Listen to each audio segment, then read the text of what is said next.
high school, I liked John Mensch and John McGowan, my English teachers. It just, I learned something from everybody in spite of what they may think. No, I wanted to be a music teacher. I just love music. My grandmother played piano. My mother made us all play piano. And I enjoyed accompanying. I hardly ever sang in a choir because I was usually at the piano. But look forward to band with Leonard Mackless, another favorite, and Dave Winter. And my favorite was concert band. And we played a lot of proms and things with our jazz band, dance band. And how many years did you end up teaching altogether?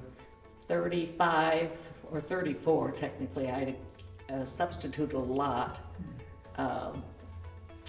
I was part-time a couple times during my career, so I was able to build up that time. Anything stand out, like when you hear New London High School, what is the first thing that you think about? It was comfortable being in a small town school, but I think I learned a lot and felt I was prepared for college in a lot of ways. I know some schools offer more subject material, but I'm happy I had what I had.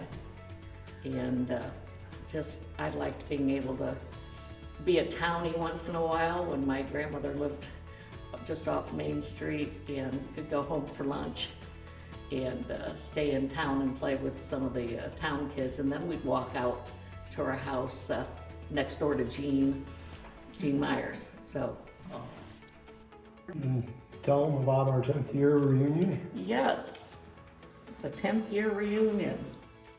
I was on his call list. My grandpa had passed away, and I was on his call list. And I thought, I haven't seen him probably other than maybe once in all the 4 college years. And this was 10th reunion. So he was in charge, and I thought, I'll go. I was home for the weekend, so I thought I'll go ahead and go. And when we got to the reunion time, I arranged to sit by him. I just tell the truth. But we had all our classes together except for maybe one elementary year, and then he went for the serious math, and I finished up with geometry. So you got together at our 10th reunion. 10-year reunion.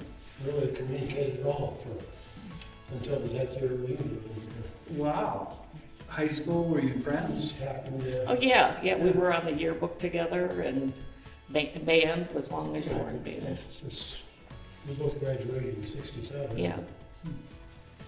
And we hadn't had any communications Right. between then and our 10th year Wow. reunion. I did not know that. And then we called out the blue. We had tickets to a concert out at Blossom. We just started dating and discovered I liked the Cleveland Indians, and I knew a lot about the 1960s Cleveland Indians. And where I was teaching was near where his mom was raised. So I went by her family farm every time I rode Route 13 coming north. So Wow. just small world things. That's great. It's one of those things where it just happened to be in the right place at the right time. Yeah. Yes, I agree. And you've been married now how many years? Well, you're asking me, you do a calculation? 43. 43, is that right? Oh, I'm sure it's right. You asked about the teachers. Pretty much the teachers that made an impression were the ones that I felt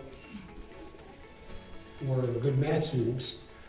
So Mrs. Troxel, that goes back a long time. 4th grade, yeah. 4th grade was a 4th grade teacher. Wow. Well, I agree with Bonnie.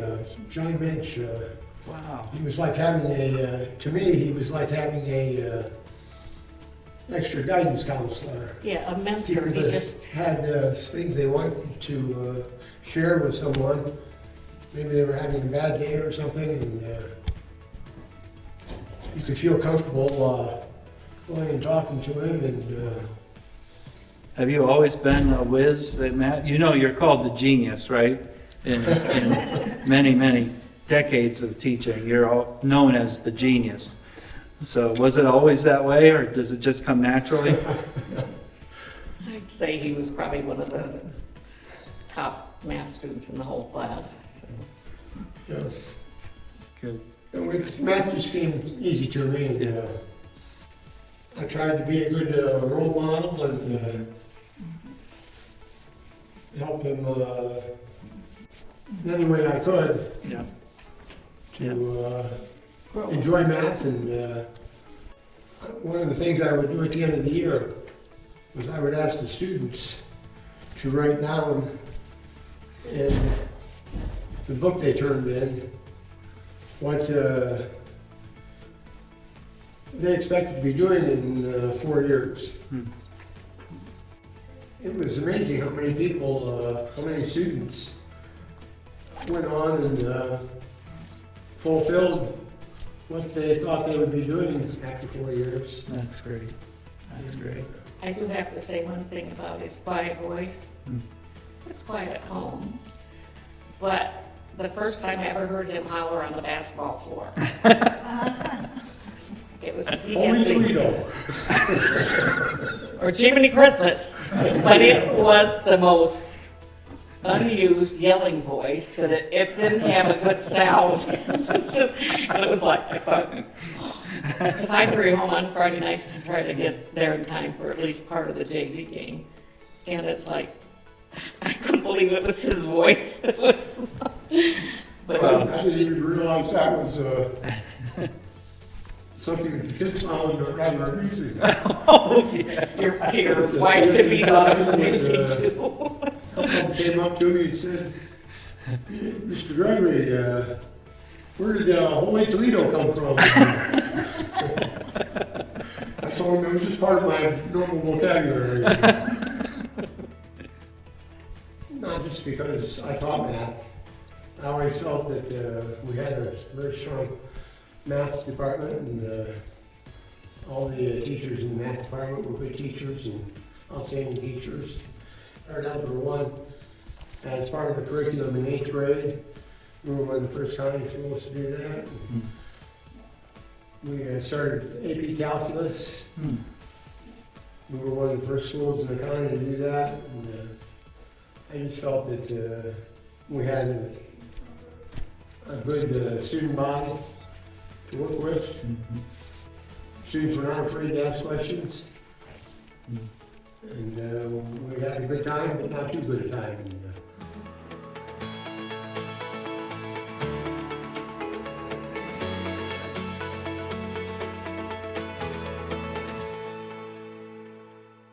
That wasn't too bad, was it?